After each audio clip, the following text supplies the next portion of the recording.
Halo semuanya, saya Niskala dari channel Bumi Filsafat.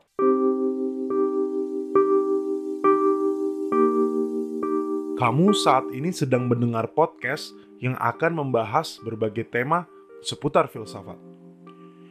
Podcast ini akan tayang setiap minggunya. Semoga lah ya. Kamu juga bisa mendownload buku dan transkrip podcast ini di link di deskripsi. Dicek ya. Oke, kalau gitu selamat mendengar.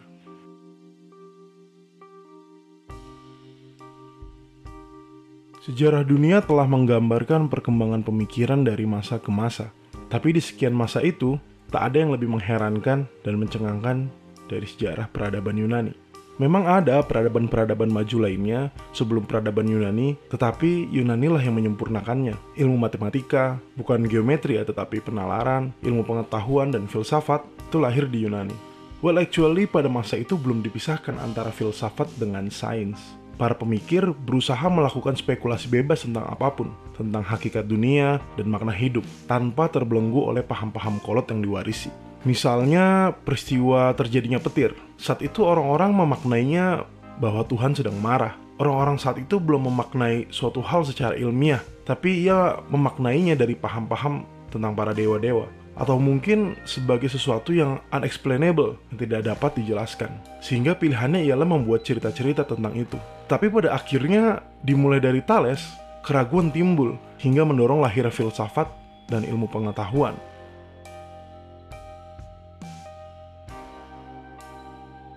Saya akan bercerita sedikit tentang perjalanan perkembangan filsafat dimulai dari Thales.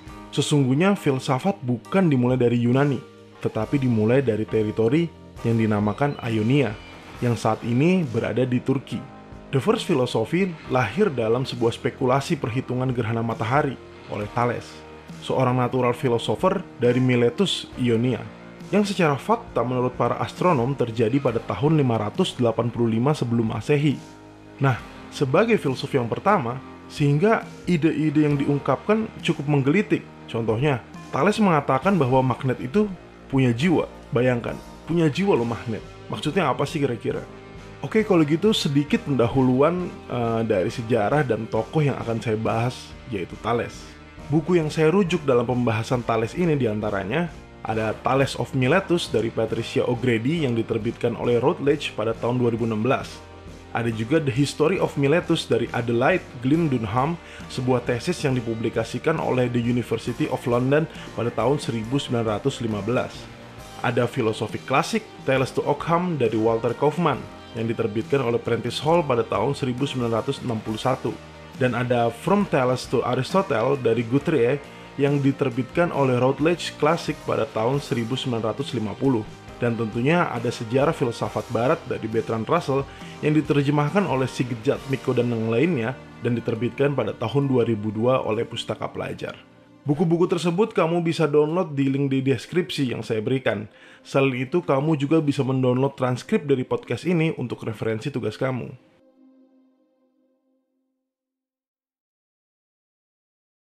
Thales bukan umbi-umbian ya, itu mah Thales. Adalah warga asli Miletus di Ionia, Asia Kecil. Kamu tahu nggak di mana? Sekarang sih udah berubah ya namanya. Saat ini kalau tidak salah berada sekitar 20 km ke selatan dari kota Soke di Turki. Jadi yang mau ziarah ataupun nostalgia, jalan-jalan deh tuh ke Turki. Lihat peradaban masa lampau, khususnya para filosof-filosof pertama.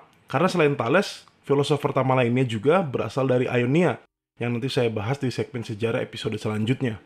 Miletus yang merupakan sebuah kota niaga yang maju, di mana terdapat golongan budak dalam jumlah besar, serta berlangsungnya perselisihan kelas yang memilukan antara golongan kaya dan miskin. Wajar saja, karena Miletus ini kota di pesisir, maka pastinya akan menjadi kota niaga. Diceritakan oleh Aristoteles tentang Thales, bahwa di Miletus, awalnya rakyat menang dan membunuh para istri dan anak kaum bangsawan.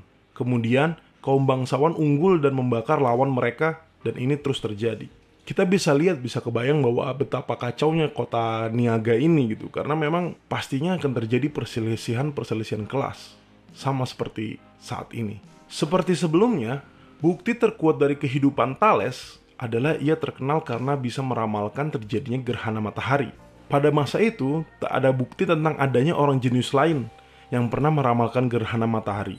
Saat itu ada bangsa Babilonia, tapi ia hanya dapat meramal terjadinya gerhana bulan, walaupun ya dengan betul-betul tepat. Tetapi bangsa Babylon cukup kesulitan untuk meramalkan gerhana matahari. Pada saat itu, di dalam masa Thales hidup, manusia pada umumnya memiliki kepercayaan umum, yaitu segala sesuatu peristiwa alam ataupun manusia telah direncanakan dan dikontrol oleh dewa-dewi Olympus. Semua kehendak atas dasar dewa-dewi, dan manusia berdoa dan memuja kepadanya. Para dewa-dewi kadang diartikan sebagai superhumans, manusia super.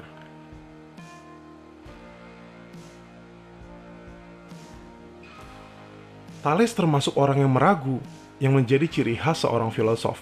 Nah sekarang, coba kita bayangkan. Dia lagi duduk nih, di pinggir sungai Meander.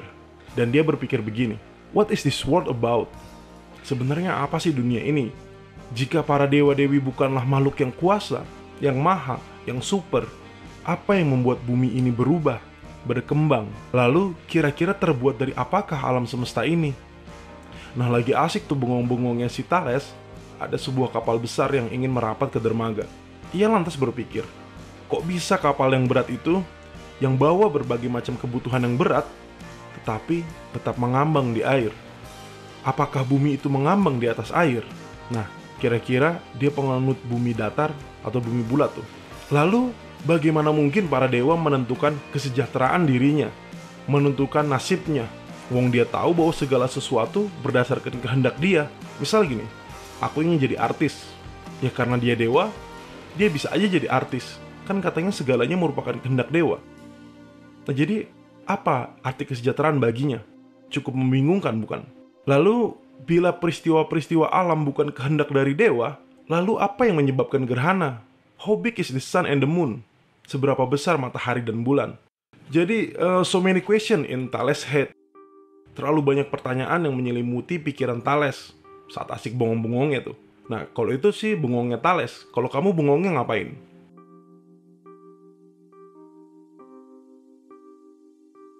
Tapi Thales bukan hanya pemimpi ulung, bukan pula seorang mistik.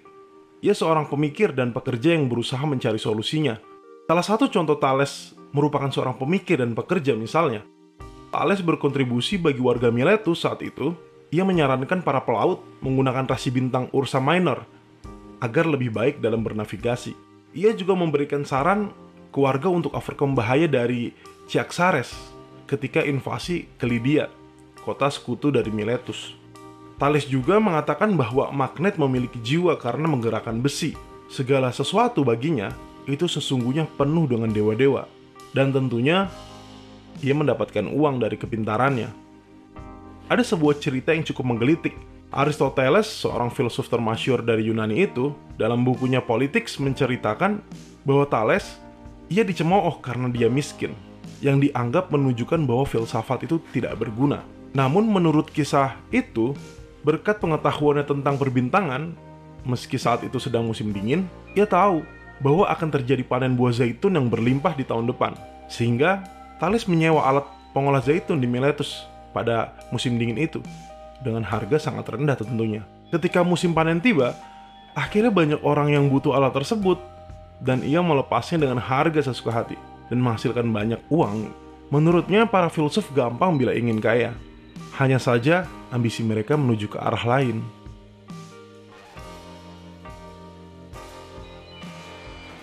Nah, contoh bagus bagaimana ilmu itu penting dan jelas bisa memahami dunia lebih dalam, yang tentunya buat para persekutan duniawi juga bisa menghasilkan uang tentunya. Karena ilmu pengetahuan dan kebijaksanaannya, Thales dianggap sebagai salah satu dari Seven Sage atau Wise Men of Ancient Greece, yaitu 7 orang bijak dari Yunani kuno.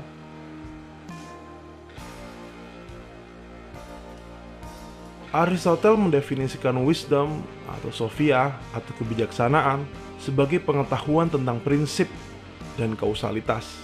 Aristoteles dalam bukunya Metafisik, bukan metafisika perdukunan ya, sumpah anak filsafat bukan dukun, merujuk bahasan tentang metafisika pada the first philosopher yaitu Thales, yang di situ tertera bahwa Thales mengatakan, Thales says that the principle is water. Prinsip dunia adalah air.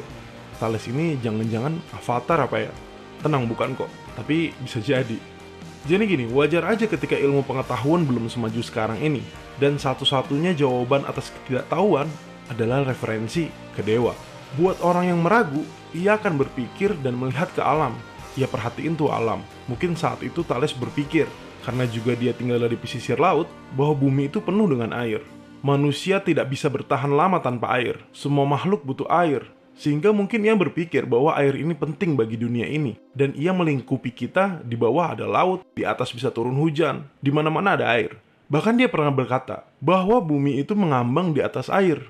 Ya, jadi prinsipal bisa kita sandingkan dengan kata arche dalam bahasa Yunani yang berarti origin, asal mula, atau source of action, dari sebab tindakan, atau elemen dasar, atau substansi, bila dalam bahasa dari Aristoteles. Prinsip atau arche dapat diartikan sebagai sebuah substansi atau hakikat, sehingga dapat dimaknai bahwa segala sesuatu di bumi ini ialah berasal dari air.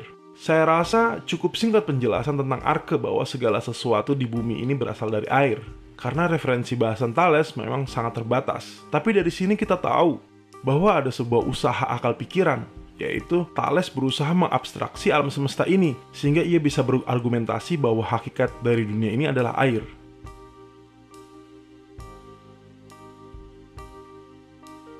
Masuk ke dalam teori Thales lainnya, yaitu tentang jiwa, on the souls, Aristoteles mengungkapkan dua teori tentang jiwa dari Thales. Yang pertama, Thales melihat bahwa jiwa atau souls dalam arti cause of movement atau sebagai sebab penggerak. Sebuah batu memiliki jiwa karena batu tersebut dapat menggerakkan besi. Kira-kira batu apa yang dimaksud dari Thales? Yaitu magnet. Thales ini terheran-heran hingga ia bisa memaknainya bahwa magnet itu punya jiwa. Yang kedua, sehingga ia menyimpulkan, Thales menyimpulkan bahwa setiap hal yang ada di dunia ini memiliki jiwa. All things are full of gods. Karena dari benda yang mati, tapi ia bisa menimbulkan kehidupan dalam artian gerak. Sehingga kita bisa lebih open mind di sini, lebih terbuka pikiran kita untuk melihat kemungkinan lain di dunia ini. Bahwa ada konsekuensi logis yang berarti dalam suatu hal apapun pasti ada jiwanya.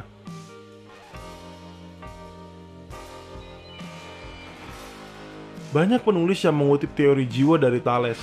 Salah satunya misalnya ada Diogenes yang mengatakan bahwa Thales itu orang yang pertama yang berteori tentang immortalitas jiwa, tentang keabadian jiwa. Ada juga Cicero yang mengatakan bahwa Thales itu orang yang pertama yang menginvestigasi tentang prinsip dari suatu benda, yaitu air adalah prinsip pertama, arche. Lalu ada Stobaeus bahwa Thales mengatakan God merupakan jiwa dari alam semesta dan segala sesuatunya telah dijiwai, bergerak menyerap unsur kelembaban. Mungkin yang dimaksud adalah air tersebut.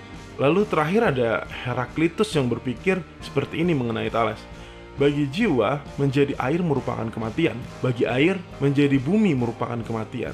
Dan proses selanjutnya yang infinity, yang sebaliknya adalah dari bumi air muncul, dari air jiwa muncul. Ini mungkin teori ketidakterbatasannya dari Heraklitus.